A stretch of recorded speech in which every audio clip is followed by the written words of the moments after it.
Hello, and welcome to another episode of the William Branham Historical Research Podcast. I'm your host, John Collins, the author and founder of William Branham Historical Research at william-branham.org, and with me I have my co-host, minister, and friend, Chino Ross, pastor and the voice of the Understanding Scripture and Truth by Chino D. Ross YouTube channel.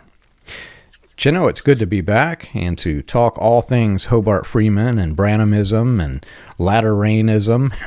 And hopefully you stayed dry. We had, I guess everybody who's in the Kentuckiana, even up to Ohio, that area, they're aware that the flood is just really raising the river levels. And here in Jeffersonville, I had dinner or lunch down at foot of Spring Street, and you can see the water's coming all the way up the banks, and they've got the floodgates up and streets closed. And we've you can't see it because it's behind this wall, but our house has a storm sewer drain right behind the house, and when it gets extremely bad, it starts coming up that storm sewer. So I've had to tear into one of the walls behind here, but hopefully where you are, hopefully you stayed dry. Yeah, we are totally fine. We sit on a high hill in the middle of a hay farm, so the water can't possibly get to us.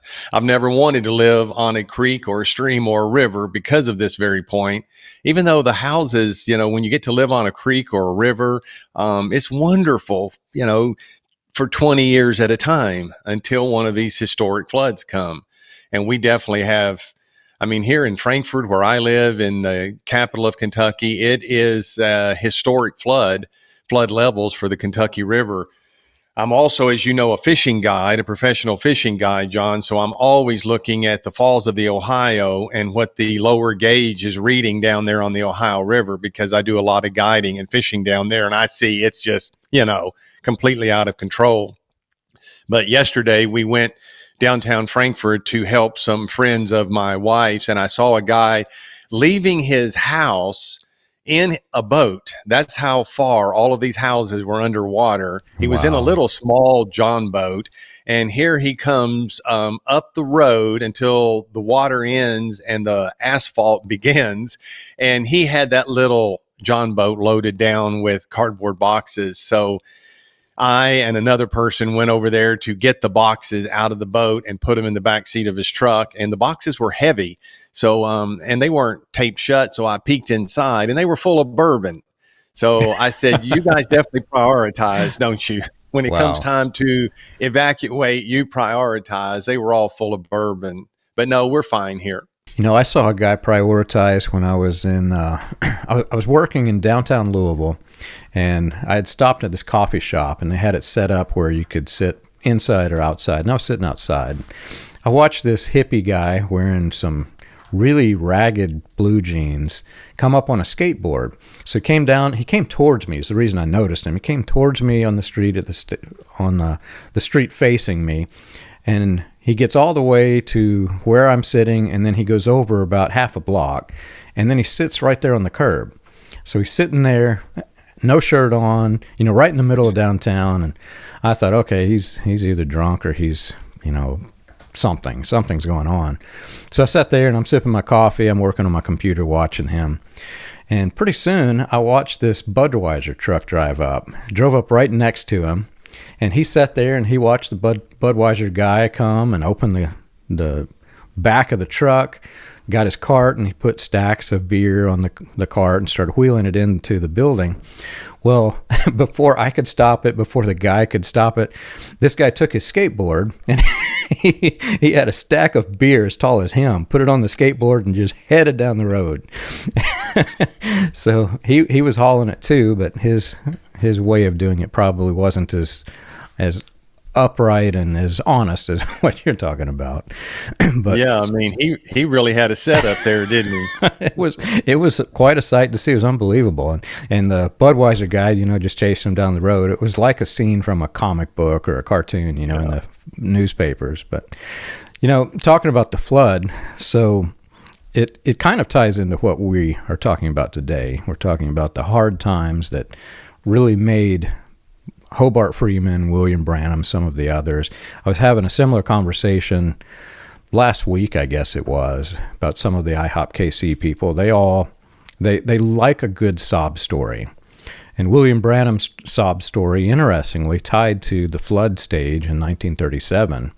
So it was hard not to think of that while I was sitting looking at the river rising and watching entire trees go down the river as I'm eating. And they're barreling down the river. It's really fast, the swift the river is right now.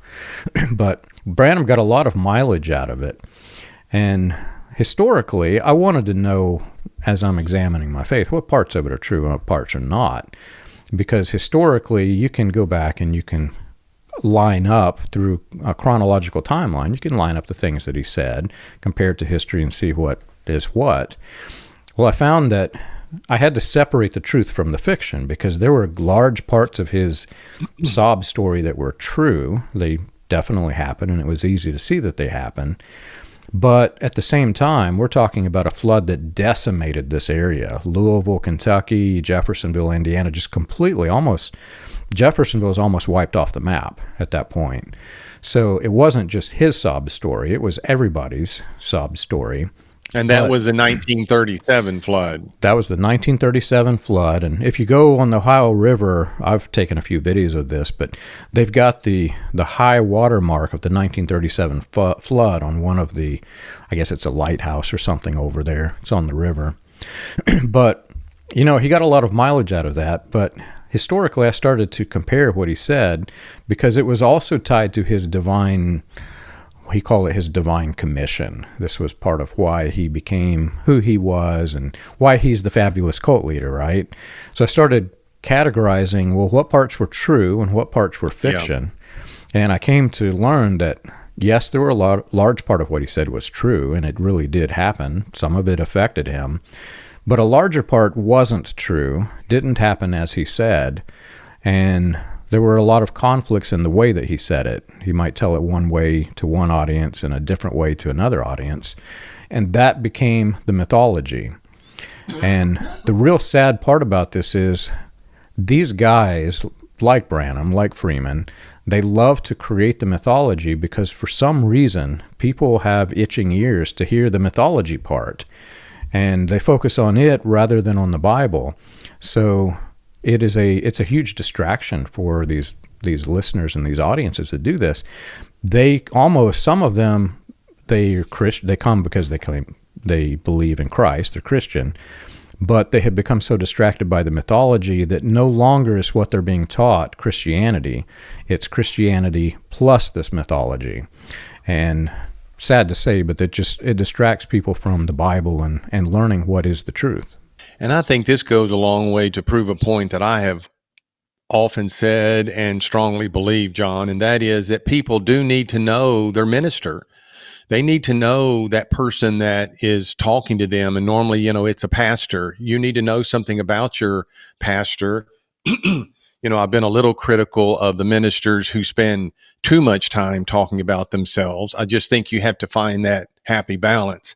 I know one particular man who every time he stands in the pulpit, you know, he just wants to tell you what he ate last night and what they did yesterday. And, you know, it takes 5 or 10 minutes of the beginning of the message. And I don't think that's necessary because I always have felt all of the people sitting out there in the congregation, they also had a nice dinner last night and did things yesterday.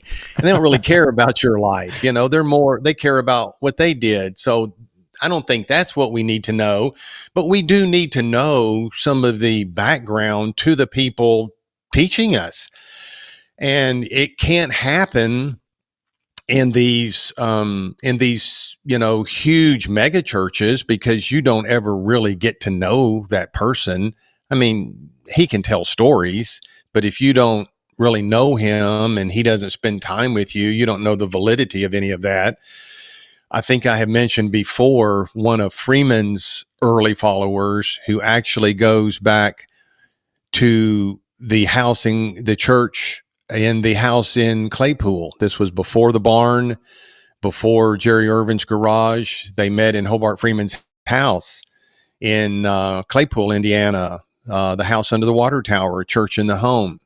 And he goes back this far, and I think he was around college age, and he said, you know, I went away to college from, you know, that little church and went and got a degree in the Bible because I wanted to understand where this guy was coming from with all of this teaching. And after he had gotten his Bible degree, came back to the church because his parents and siblings were members of the church. And then he ended up, I believe this is the way he told me the story, he went away and got another degree, this time in psychology, to understand what makes this man tick. And he never could figure it out.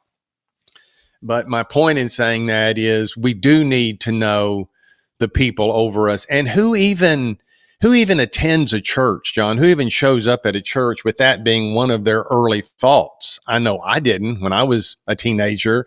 You just kind of expect, it's almost like all of us just give the minister a blank check and we give him 100% benefit of the doubt. And you should give him some, but not 100%, that if he's a minister and he's standing up front in the pulpit, then he has to be good and he has to be right. And that is so far from the truth. That is just assuming something that we should, first of all, be able to be certain about rather than assume it. So you do need to know some things about your minister. Do you need to know stories about him every day? Obviously not. But you need to check into his background, and maybe his background will help explain his current ministry and message right now.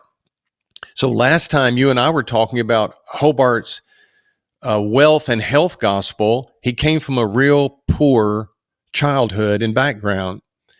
So to me, when I know those things, when I know how poor his family was and how he grew up with nothing, how he became a businessman, became successful, and had a nice income and a nice car. And then he got saved, became a Baptist minister, and his congregation said always, God will keep him poor if you'll keep him humble.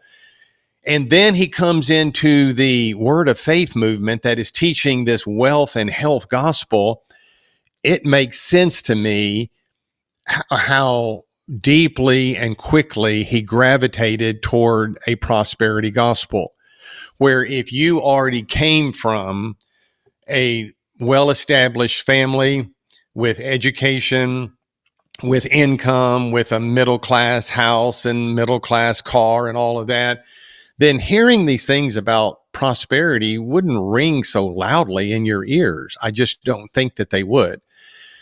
That's what we talked about last time. What I want to come to in our discussion today is the childhood sicknesses and injuries and illnesses that Hobart Freeman had to deal with. Because again, I think this is part and parcel of this whole health and wealth gospel. I've said it before. I've said it before many times that when you look inside the walls of these churches, these Word of Faith churches, you see that they do attract a lot of the down and out of society. Not 100%, but they do attract a lot of them. You don't have astrophysicists and chemists and Supreme Court justices, and you don't have those kind of people because, I hate to say it, but it's so true. They're not going to fall for all this baloney that the rest of us have fallen for in our past lives. They're not going to fall for that because, number one, they don't need all of this false teaching as we found it to be about prosperity and healing. They're already fine in their life, at least in the prosperity realm. We know you can't buy good health, but they're smart enough to know that this kind of stuff just doesn't seem right. I told you the story last time of my dad, who was educated businessman, came into our little charismatic church and saw the pastor trying to cast a spirit of drunkenness out of a guy who wandered in, and the guy wandered back out just as drunk as when he walked in. So my dad, I was so embarrassed, to be honest with you, because I so much wanted it to be true that everything has a demon behind it. And even against the person's will, as long as you have enough faith, all you have to do is, exercise your dominion and authority, practice your deliverance ministry on this person's forehead. And I wanted that to be true so that my dad would go, wow, look, that really worked. but it didn't work. And I was really disappointed at that time. But, as I grew up and looked back on it, I realized that's not the way these things happen. Is there such a thing as a spirit of alcoholism? Maybe there is, but there's just a whole lot of people that go drink because they want to drink. There's also what Paul calls the works of the flesh. And one of those is drunkenness.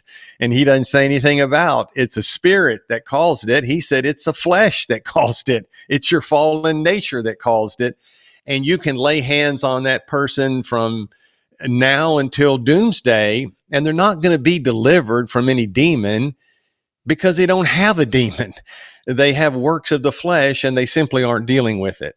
So, for me, at my 18-year-old self, unfortunately, I had Bible knowledge and had verses memorized, but I didn't have the life experiences that my old man had. He was a paratrooper in the Army. He was a college basketball player.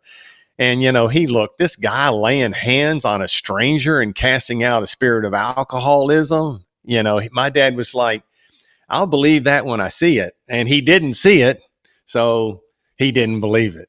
It's kind of funny because people in these movements have been trained and manipulated to mix what they call the spirit world, and a lot of times it is just fantasy, but mix that with everyday life, and so everything becomes a spirit. If you stump your toe, it's the spirit of stumped toe, man. It gets to a ridiculous level, but they do the same thing with everything. I was thinking as you were talking, you were talking about how you heard the minister and you didn't want to hear what he had for dinner last night, and the small talk, basically. You don't want to hear the small talk. You came to hear the gospel, right?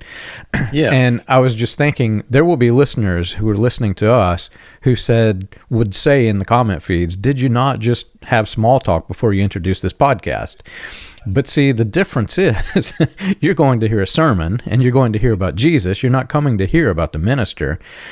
What we're doing is not a sermon.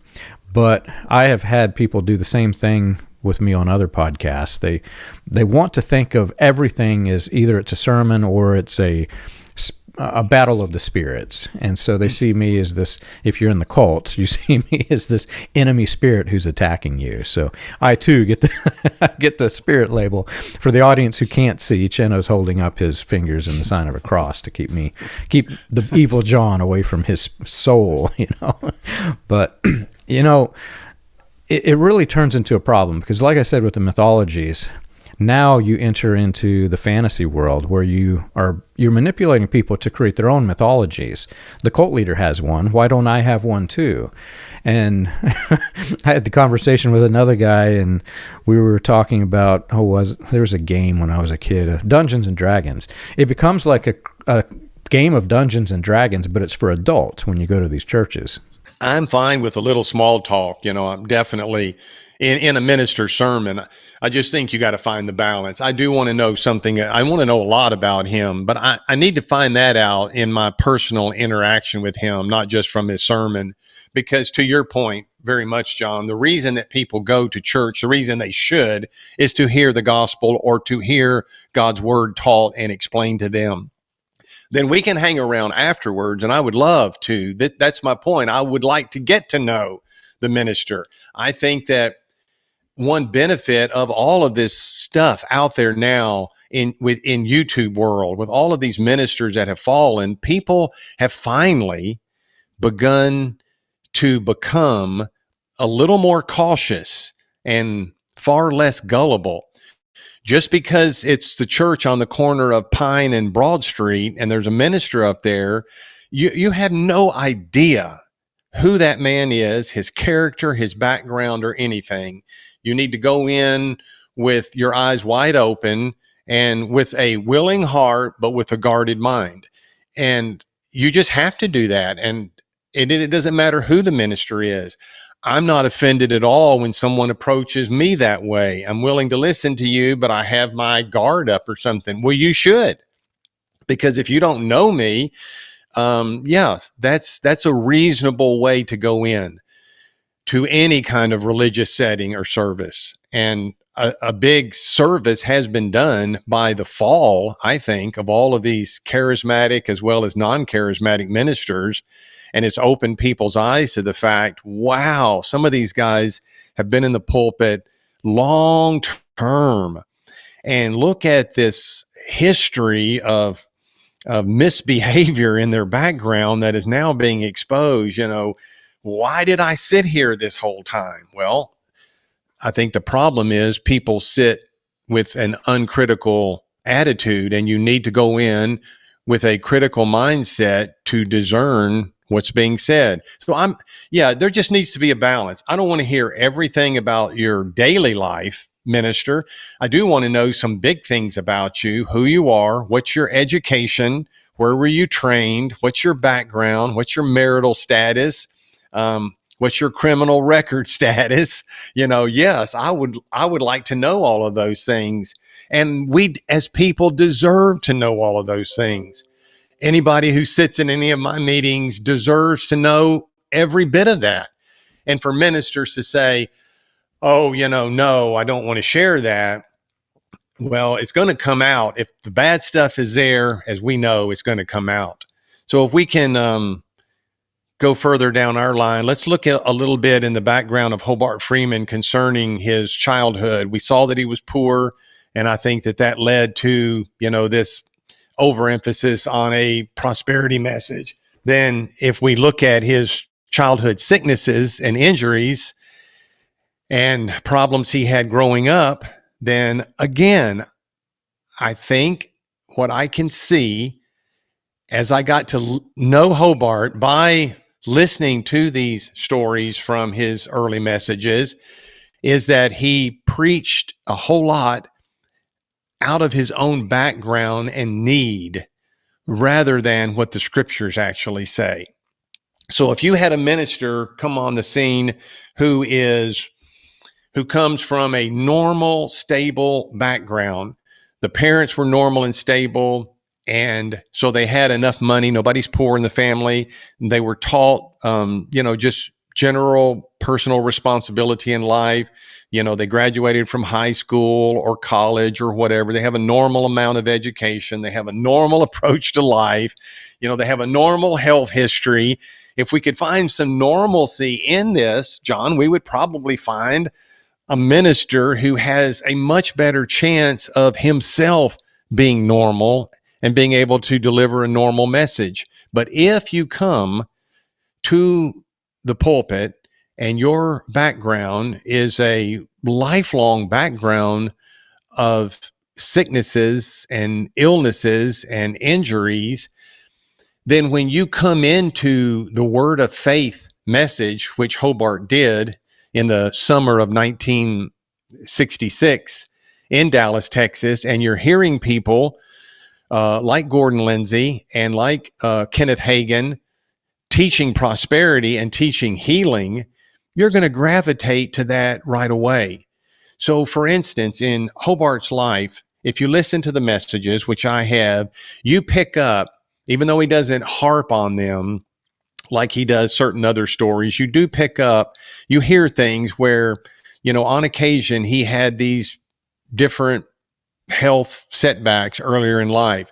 One that I can remember were his kidney stones. So he's told this story a few times, even though it was not one of the major ones.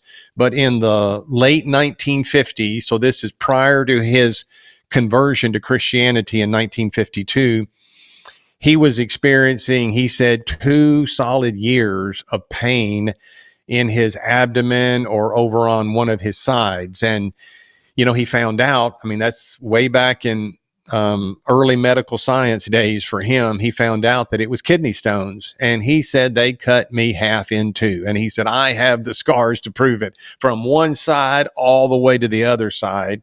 He said, I have the scars to prove it. I was in the hospital, he said, for 3 weeks. And so that was a traumatic experience for him prior to his conversion and prior to his charismatic experience. He said in a message in the summer of 1976 that all of that pain had just recently come back, and he was thinking it was kidney stones again. And whether it was or not, I don't know. He never commented later, but he said the pain lasted for several weeks and then it went away. But if you do a little study on kidney stones, you find out that Some people are definitely more prone to them than others, for sure, because I have done some studies on this. One of my employees just went through a kidney stone battle about a month ago. And the other thing is, a lot of it has to do with diet. And so this brings up this whole other subject in this healing message, John, and that is this: how much of our illnesses, our sicknesses, how much of those are due to naturally caused things versus how much are due to simply a satanic or demonic, attack.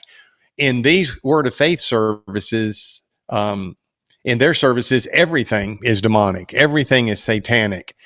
And there is not a balanced discussion of people's lifestyle, their eating habits. Are you getting enough water each day? If you just drink soft drinks and you're not drinking water, you're not hydrated with water, it's one of the main causes of kidney stones. Those things will calcify inside you and you will have kidney stones and you will have problems.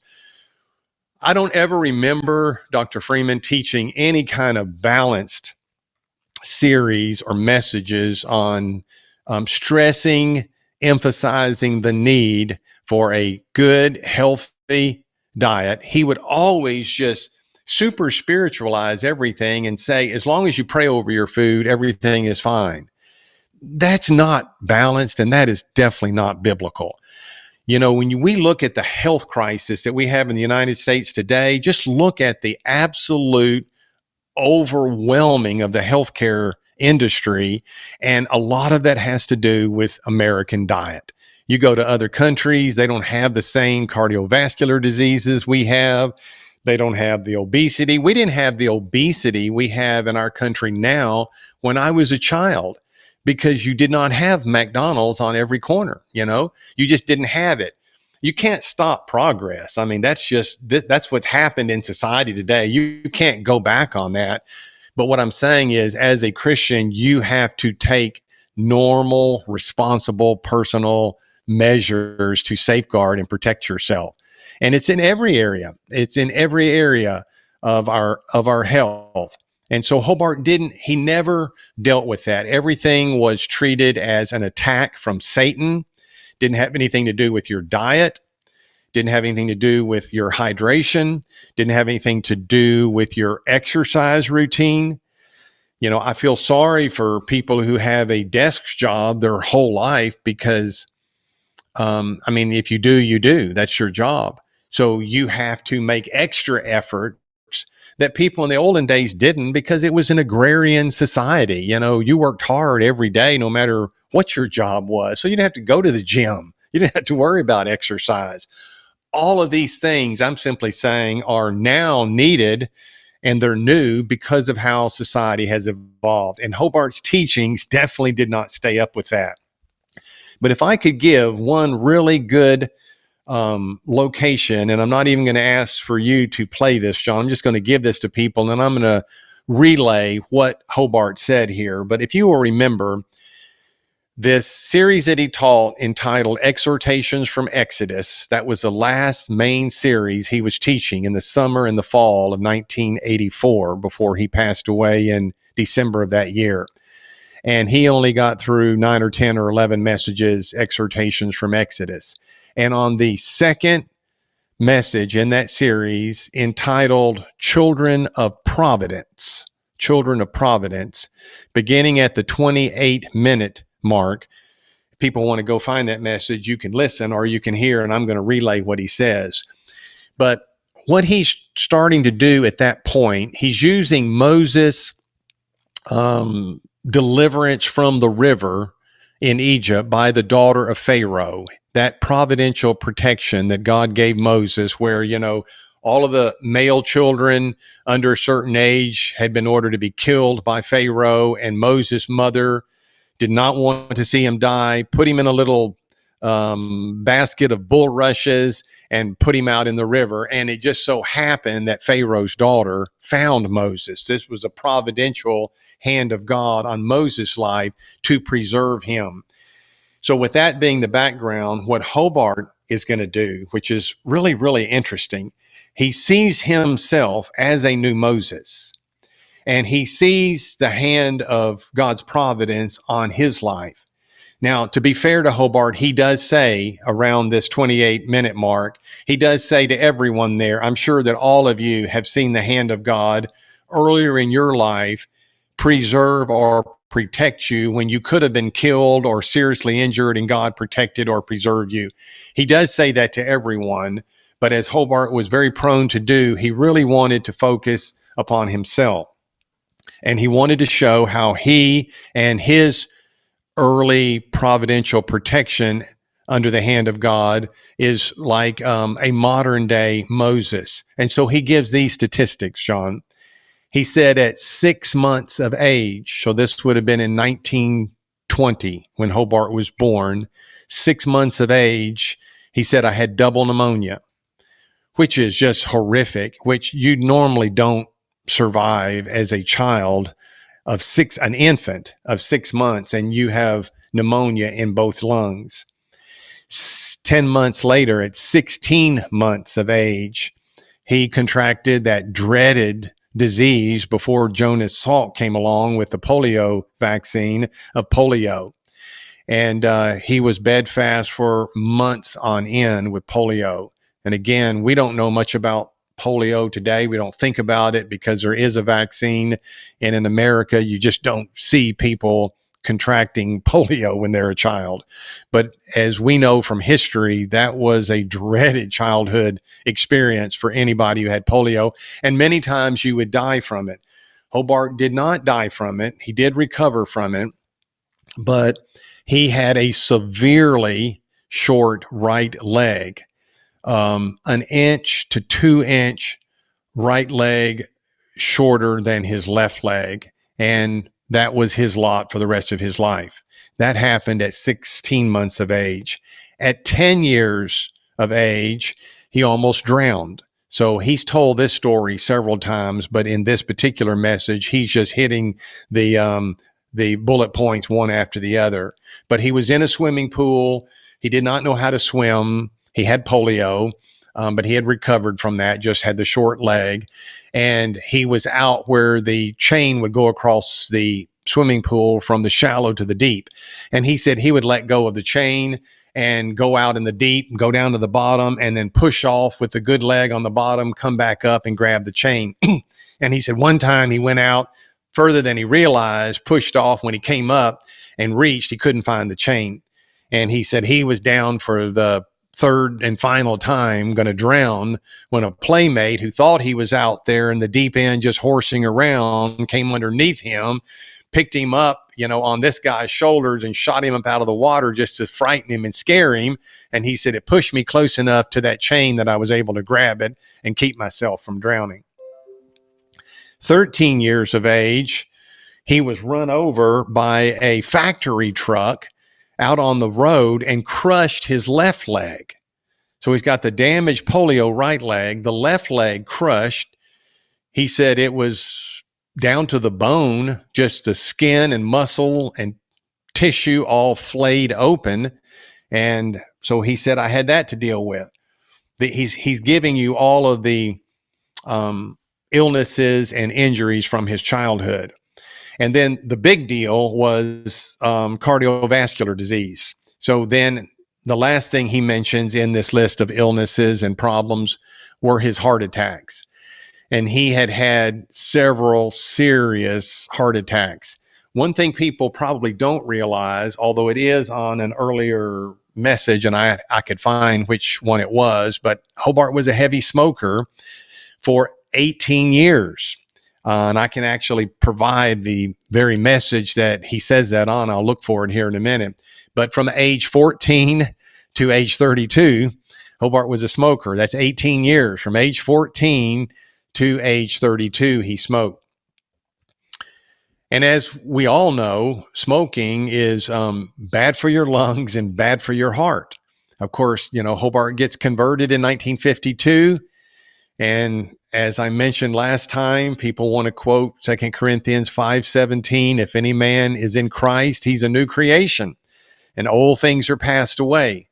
and all things are become new. But Paul's context there, the old things that have passed away, is that he's talking about our alienation from God, and we have now been reconciled to God and brought nigh by Jesus' blood. That doesn't undo everything automatically that's happened in our life before.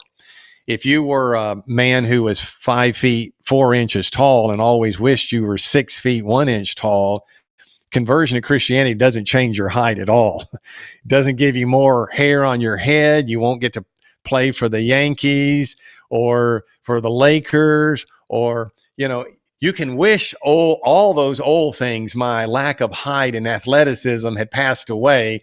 Now all things are new.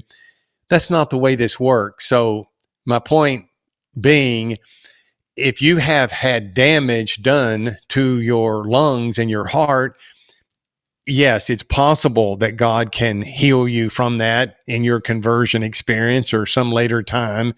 But it's also very possible that is not healed, just because that is what the body sowed, and what the body sows, as we know, the body is often going to reap. Have you ever wondered how the Pentecostal movement started, or how the progression of modern Pentecostalism transitioned through the latter rain, charismatic, and other fringe movements into the New Apostolic Reformation? You can learn this and more on William Branham Historical Research's website, william-branham.org. On the books page of the website, you can find the compiled research of John Collins, Charles Paisley, Stephen Montgomery, John McKinnon, and others, with links to the paper, audio, and digital versions of each book. You can also find resources and documentation on various people and topics related to those movements. If you want to contribute to the cause, you can support the podcast by clicking the Contribute button at the top. And as always, be sure to like and subscribe to the audio or video version that you're listening to or watching. On behalf of William Branham Historical Research, we want to thank you for your support. Chino, my mind goes in funny directions whenever you're talking. We've had that conversation offline, but when I was a kid, I was not allowed to read comic books. That was part of the Branham cult religion. Comic books were evil for whatever reason, and Batman and Robin were not heroes in the in the minds of these ministers. They did not want you to catch the spirit of Batman. But I was at my grandmother's house, and I found this old stash of comic books that they had apparently had before they joined the Message. And I'm just, I'm a kid. I'm fascinated by this, so I sneak in the bedroom with it, and I'm opening up and reading it. Well, these were comics probably from the 50s. I mean, they were old comic books. The pages were kind of falling off as I was turning them. Well, you read the story, which was really good, but then you get to the advertisements in the comic books. And even as a kid, I was like scratching my head. You got to be kidding me. Really? In the 50s, during the height of this healing revival, when you were talking about, stretching your body, your height, etc. Well, I remember reading an ad where they made this tool that you could buy for, I don't know what it was, $5. You could stretch and become taller. They had the Atlas programs where you're doing the push-ups, and you too can look like this guy who literally is in the gym 24/7 benching 100 pounds every time he can bench it, probably 200 or 300 pounds. Interesting side note, that same guy was a hired speaker in one of the Branham churches in Louisiana.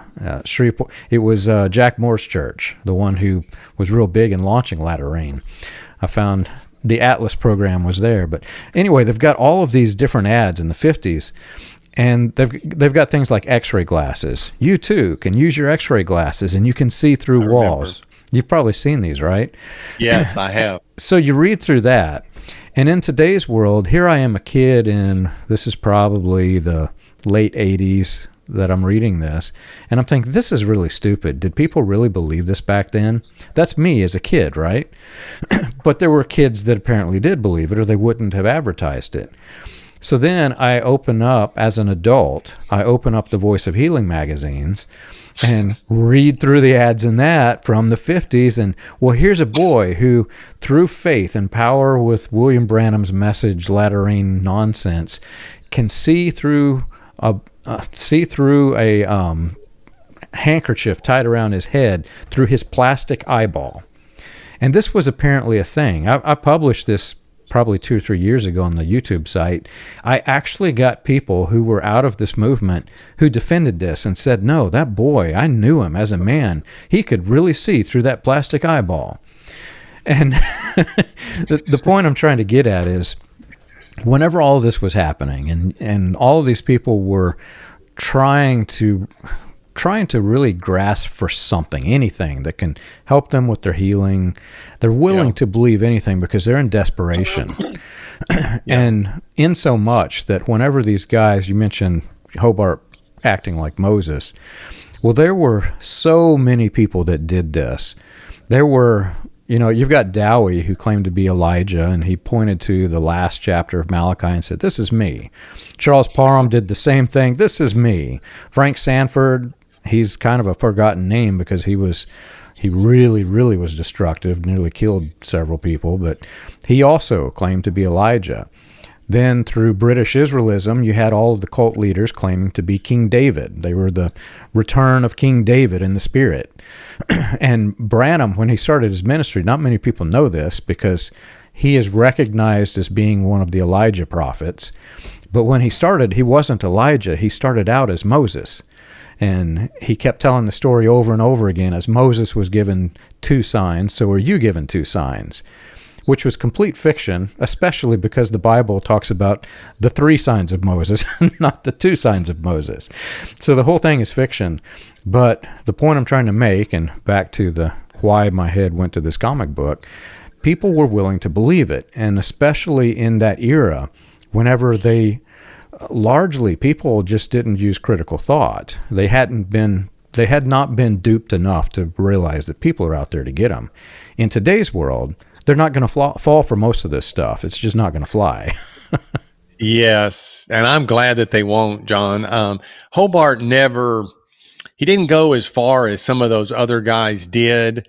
I think at the end of his ministry, he began making statements where it could be interpreted that he was hinting that he was this person or that person, but I guess he was smart enough to know I can't actually come out and say maybe what I believe about myself because I might be a false prophet or be labeled as one.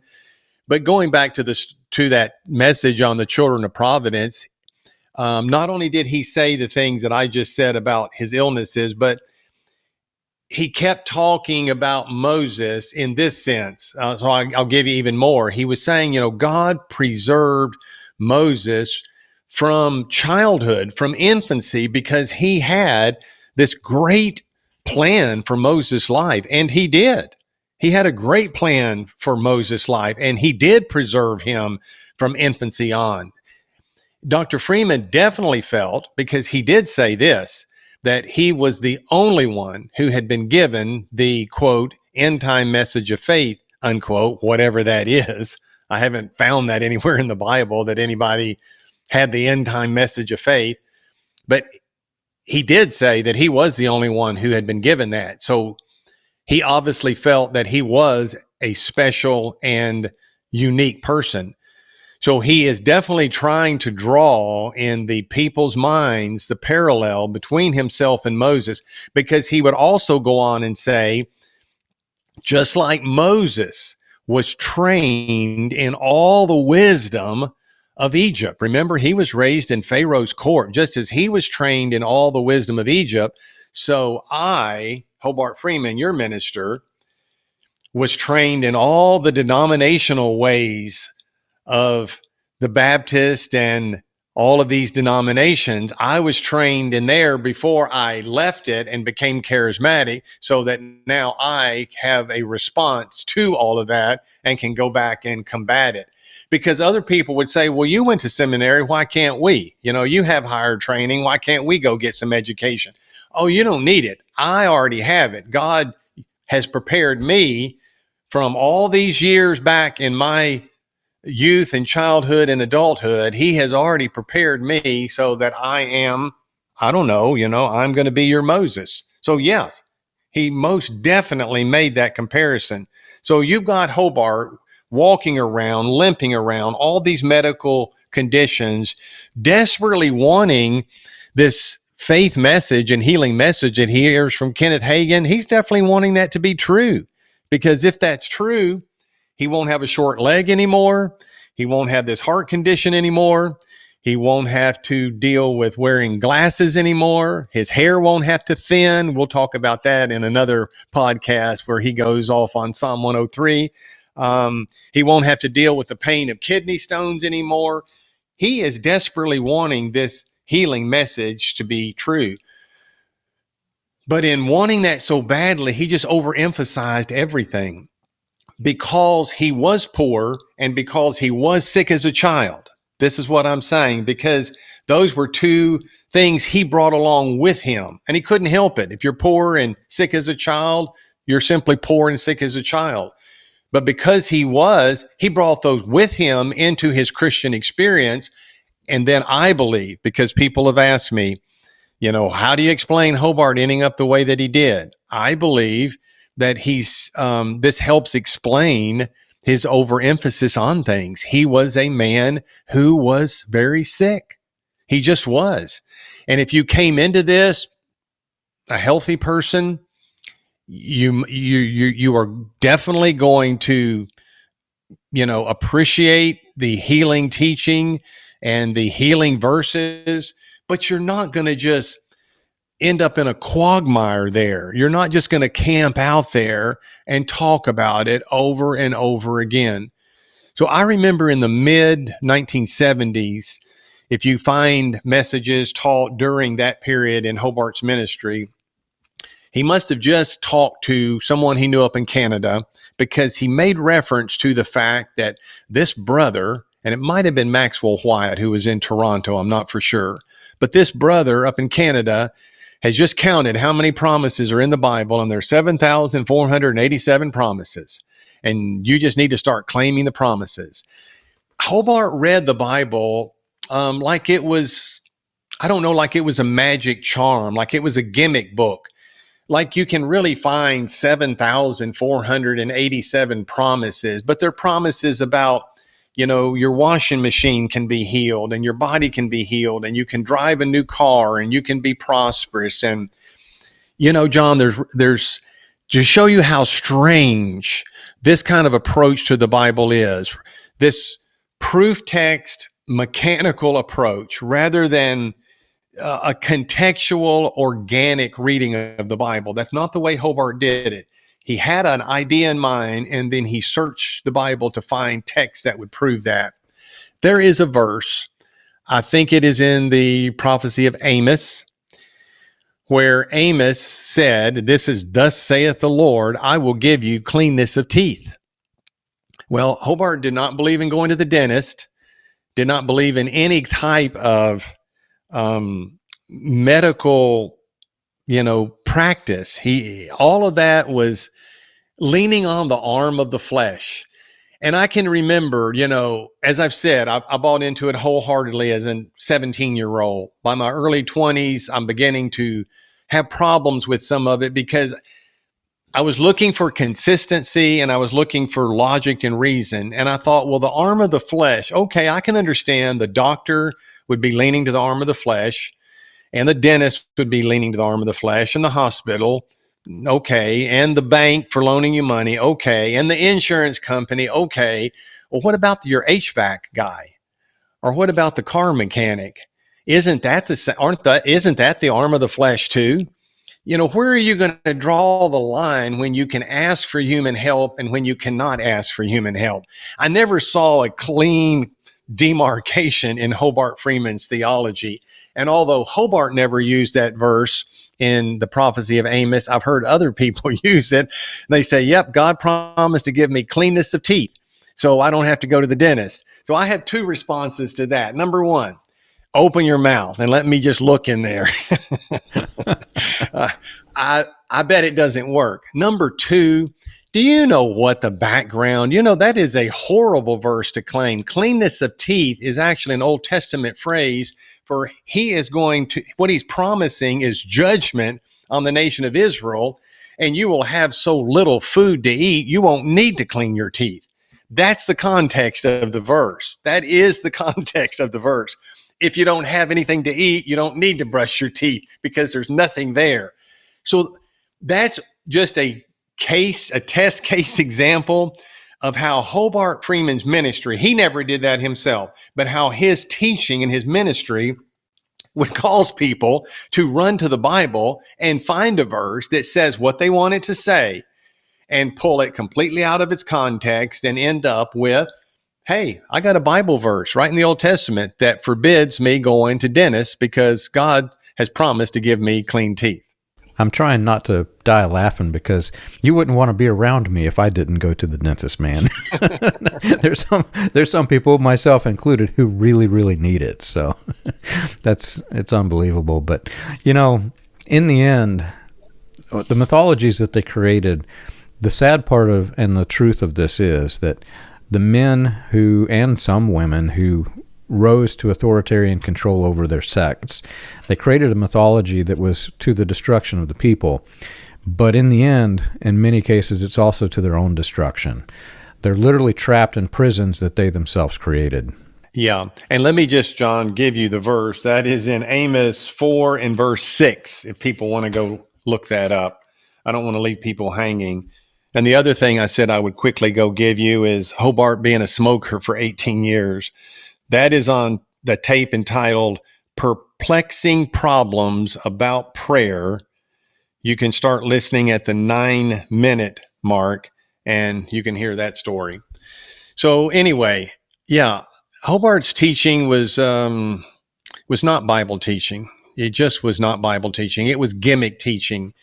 If you look over his tape list, he has so many messages entitled How To, and then you fill in the blanks, which reminds me of things like How to Win Friends and Influence People, the old Norman Vincent Peale book that Hobart used to talk about early in the 1970s. He had talked about that book. So I know that had an influence on him. How to lose weight without trying, how to have $1 million by the age of 30. All of these how-to things, I don't find that in the New Testament. I don't find Paul preaching a message called How to Anything. But here are just some of the titles I gleaned off of Hobart's list. How to Get Healed Without Trying. How to Release Your Faith. How to Spell Faith. How to Resist the Devil Effectively. How to Get the Most Out of the Christian Life. How to Know God's Will, which was also the title of a book he wrote. How to Receive Guidance, and on and on and on. None of these seem to be the type of message that the New Testament ministers gave. They just preached the Old Testament, how it related to Jesus Christ and the future glory of his coming kingdom, and how God, the Holy Spirit, is working in the lives of the early Christians in the church of their time. If you look at sermons, which are Paul's epistles, if you look at them, this is what he's talking about. He doesn't have any little gimmick sermons. How to Get Healed Without Trying. I mean, that is an actual title to one of his messages. That's like How to Lose Weight Without Trying, or How to Become a Millionaire Without Trying. We would all like that. Those are gimmicks. That's not a Christian message, a how-to kind of message. And he would also have messages with how many steps it would take to accomplish this. So again, I've just copied down a few for your amusement's sake. 5 evidences of faith. Are we sure there aren't 4 or 6 or 11? I mean, 5 evidences of faith. 5 conditions to receive the promises of God. 4 pillars of faith. 4 signs of a believer. 3 hindrances to faith. 3 keys to overcoming faith. It's like an Amway salesman or something. This is not the way you teach Bible doctrine. You take a passage and you deal with it in its context. Hobart would always have a thought in his mind, like, I think I need to go preach a message on faith. I haven't taught one since yesterday, so I need to go preach a message on faith. What's the title going to be? Oh, how to release your faith. Let me teach them how to release your faith. How do you release your faith? Go ahead and tell me, how do you do that? Are there 3 steps or 8 steps? And does it take 5 seconds or 5 minutes? How do you release your faith? How are you even going to teach on a topic like that? It's just absolutely ridiculous. And that message entitled How to Spell Faith, people love that. Faith, forsake all, I trust him. We just come up with all these little gimmicks and shortcuts, and we think we're smart, and we think we're cute, and we think we're funny. And we just have deceived a lot of people, because people come to church and they hear all of this gimmick teaching, and the prophets are doing, let me give you 3 steps on how to deliver a prophecy. Here's the 3 steps to how to do that. I just don't think that's the way Christian ministers are supposed to preach. I think they need to teach doctrine. I think they need to teach the actual passage. I think they need to teach it contextually and organically, and not try to find how many supporting passages to prove my point. If your point is valid, if your point is good, you only need one verse from God's word, because God's word is truth, and that is all you need. You need one. It's almost as though they're in competition with their opponents, that if I can get 12 points on the side of my argument and you only can get 9 on the side that you're defending, then I'm going to win just because I've got 12 and you've got 9. That's not the way that it works. You win, quote unquote, if you are telling the truth as the Bible tells the truth. And I'll add to that, it must be in context. I've heard many, many sermons where the minister would say, here's our verse for today, and then he'd preach a whole sermon where he tried to wedge that verse into what he was saying rather than wedge what he was saying into the context of the passage. So it's such a mess. But, to your point, Hobart and Branham, all of these guys would have been much better if they'd have just walked out and handed everybody the x-ray glasses from that comic book, because that would be obvious, right? People would see it and they'd say, okay, well, this is fake. Let's just move on.